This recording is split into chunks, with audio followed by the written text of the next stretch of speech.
नमस्कार।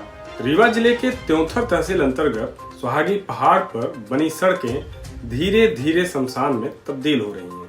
खासकर ये हादसे मार्ग का चौड़ीकरण करने के बाद तेजी से बढ़े हैं। जानकारी के मुताबिक पहाड़ में एक छोर से दूसरे छोर तक कई बार बढ़ते हादसों की वजह से जांच भी की गई, लेकिन जांच में क्या मिला या तय हुआ कुछ खुलकर सामने नहीं आया। फिलहाल एक नजर हाल की घटनाओं पर डालेंगे, फिर आगे बढ़ेंगे। 9 जून 2022 को नागपुर से प्रयागराज की ओर जा रही रजा ट्रेवल्स की बस का सुहागी घाट पर पिछला चक्का निकल गया, जिसके बाद बस कुछ दूर जाकर घिसटने के बाद पलट गई। इस हादसे में आधे से ज्यादा यात्री घायल हुए। वजह ब्रेक फेल बताई गई। 6 मई 2022 को सुहागी घाट पर ट्रक का ब्रेक फेल होने की वजह से आगे जा रहे ट्राले में घुस गया, जिसमें एक की मौत हो गई थी। इसी तरह 3 मई 2022 को सुहागी घाट पर ऐसे ही एक घटना और घटी थी, जिसमें चालक गंभीर रूप से घायल हो गया था।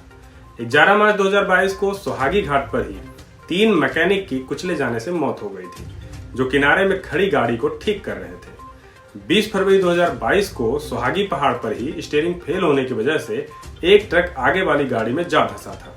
फिर ट्रक की बॉडी को काटकर ड्राइवर को निकाला गया था। ये सारी जानकारी क्षेत्र के समाचार पत्रों एवं चैनलों पर उपलब्ध है। हमने सिर्फ कुछ दुर्घटनाओं की जानकारी आप लोगों को दी, जो बीते दिनों में सुहागी घाट में घटित हुई है। लेकिन इतना सब होने के बावजूद भी क्या कोई खास कदम उठाया गया? ज्यादातर हादसों में ब्रेक फेल, स्टीयरिंग फेल की जानकारी मिली, तो क्या फिटनेस चेकअप में कोई गड़बड़ी है या फिर ओवरलोडिंग?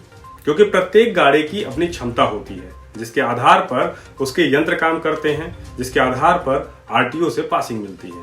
अब अगर उस क्षमता से ज्यादा भार लादा गया तो यंत्र काम ठीक से नहीं करेंगे, और अगर ऐसा करते पाया गया तो कानूनी कार्यवाही होगी, जिसमें चालान कटेगा।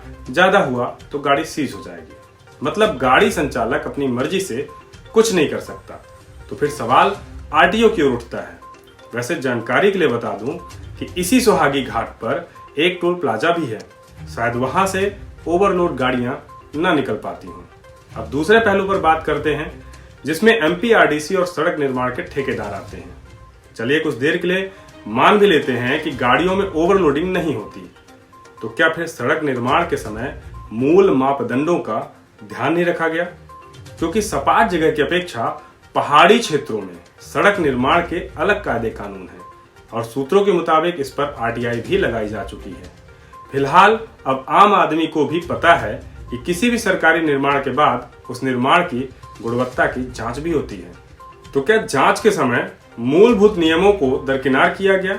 हम किसी को गलत नहीं ठहरा रहे, लेकिन कहीं न कहीं चूक तो हो रही है, जिसकी वजह से आए दिन सुहागी घाट पर हादसे हो रहे हैं। गलती किसकी है ये तो जांच का विषय है, लेकिन इस जांच के घेरे में टोल प्लाजा, बस ट्रक संचालक, आरटीओ, सड़क निर्माण करने वाली कंपनी, एमपीआरडीसी की जांच एजेंसी आदि जरूर होने चाहिए, ताकि घाट पर हो रहे हादसों पर अंकुश लगाया जा सके। आपको बता दें, इस खबर को तैयार करने में हमारी मदद की है संवाददाता ब्रह्मानंद त्रिपाठी ने। जय हिंद, जय भारत।